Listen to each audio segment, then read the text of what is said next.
But all right, moving on to a game here, the NL MVP hierarchy. This is my favorite part, by the way. I love when we get to do the games here. So basically, the low level has 5 players, the second tier has 2 players, and the top tier has 1.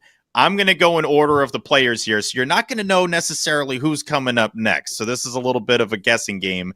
We're starting with Pete Alonso. He's got a 929 OPS, could end up with the most RBIs in his career this season. What tier would you put him at in the MVP hierarchy? I'll put him at 2. I'm a big fan of what Pete's done this year. Okay, he's going second. I like that one right there. All right, next guy is Paul Skeens, 1.85 ERA, but he plays for the Pirates, so he's got a 4-6 record this year. I've stopped caring about records a long time ago. I wish I did that like earlier in my fandom career, but it's like pitcher records don't mean a damn thing. Where would you put Skeens, who's having a filthy season, on this list? I got him for my Cy Young, but unfortunately on MVP, I'm going to put him at the bottom, 3. Okay. That's right. You're smart. You understand that it's highly unlikely a pitcher's going to get it. Fernando Tatis Jr. is the next guy on the list. Obviously, he'd be up there in the aura scale and the flair scale. Where is he on this? He's on number 3. But he could move up that list. But right now, he's on number 3. He's cooled off some. And they got some other guys on that team that can play too. But right now, I got him on 3 with the possibility to move up.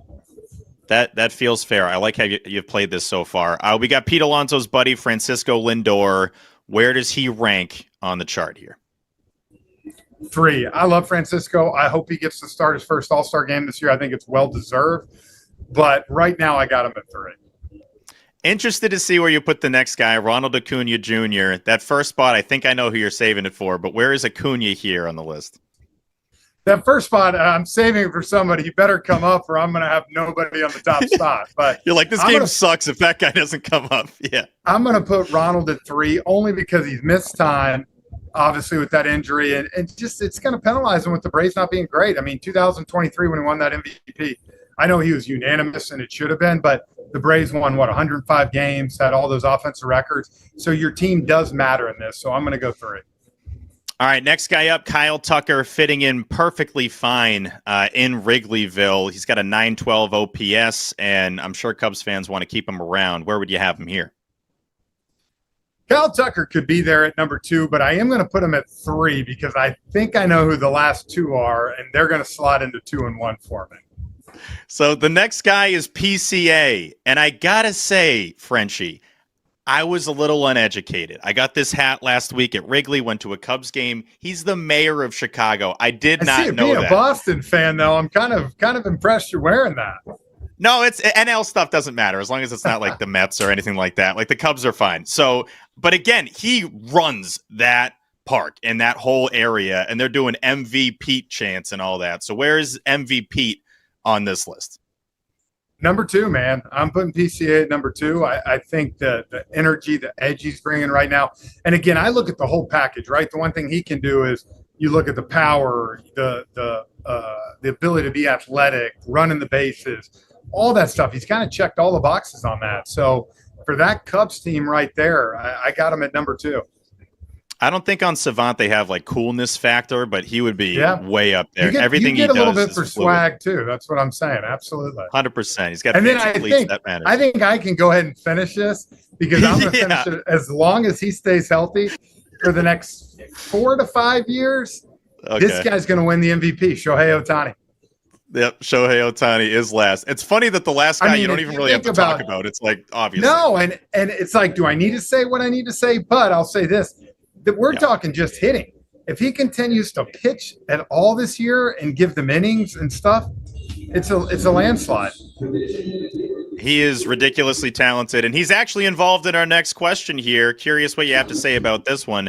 Has Dodgers-Padres become the most heated rivalry in baseball? Ohtani gets plunked there, and he's just like, don't worry about it. It's no big deal. For a guy at his scale, by the way, at his level of stardom and fame, he handles these situations perfectly, but that's a whole separate conversation. Do you think this rivalry is number 1 in the baseball rivalry rankings?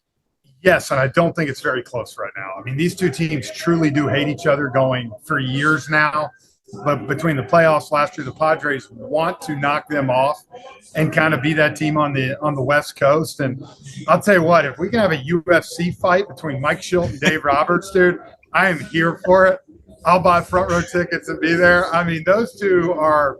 I mean, you heard Dave Roberts. He told him, "I'll beat your, you know what." Like, there's no love lost here. So these two teams truly do dislike each other more than anybody else in baseball. I love that it didn't take a John Boy breakdown to know what Roberts said. He's just straight up telling him he's going to fight him. By the way, Isn't that a little, from your perspective as a former player, have you ever seen anything like that where the manager's like, no, like meet me after the game? That doesn't happen, right? That's not a thing. I had my pitching coach in low A. We played Columbus when I was with Rome, and he had the Columbus manager in a headlock uppercutting him. And I haven't seen something as cool as that since this. So I'm all for it. If you see your manager tell another manager that he's going to beat us, you know what, dude, you get fired up. So by far, these two teams have taken a high level on number one of dislike, and they hate each other. It is essentially a free inning since he doesn't count towards the pitcher's limit. So as he was going through his process, the ramping up at 1 o'clock and then getting ready to hit come 7 o'clock was essentially like playing a doubleheader for him. So, as we got closer to him getting stretched out through conversations like this is too taxing on his body, and we felt like going ahead and finishing his basically rehab progression while in the major leagues was the best combination for him and for us to get going. So yeah, he's gone out there a couple of times, been really impressive, and we'll keep going from there. Now, see, I watched that, Brandon, and I love the opener, the idea of using an opener. He's obviously a pricey opener, but you've kind of landed on, like, he gets you a scoreless inning. What about having him open, or then you have the flexibility to keep him going, but basically protecting the outlandish offense that he gives you? What's the thought on that? Yeah, I mean, he very much is one of the best pitchers in the game as well. So we have to continue to build him up so that he will be taking down normal starts at some point, but being able to do that in a prudent fashion while also contributing to the major league team is the best of both worlds. Obviously, we saw him, start the game on Sunday and then have a massive offensive performance. So he's done this so much. I think because he hasn't done it in a while, in 23, he was putting up essentially the same offensive numbers that he has the last 2 years while also being a Cy Young contender. So nobody knows how to do this better than he does, and making sure that, we're not, giving too much one way or the other, and making sure being able to strike the balance is really important. So that goes back to having conversations with him and, being in lockstep with how he's feeling. So what are the conversations like with him? Because that year you mentioned, by the way, he didn't pitch in September, didn't play in September. He broke down hip, elbow, the whole thing. What are the conversations like? Does he want to be traditional starter the way he was doing it with the Angels?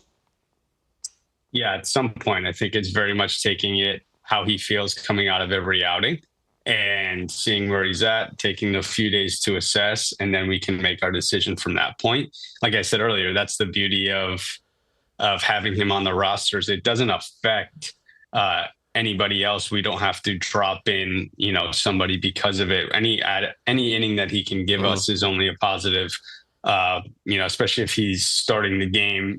Generally you want your best pitchers versus their best hitters, and that's a good matchup. So, like I said, we'll take it outing by outing and look to build him up along the way. So not opening? I'm a little disappointed. He's not going to be your opener? For all year? Yeah.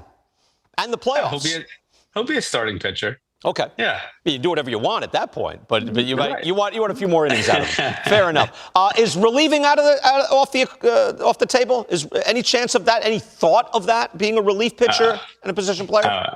Yeah, we haven't really talked about that at all. I just know that Shohei is one of the best starters in the game as well as one of the best hitters. So we'll keep going on that front. Okay.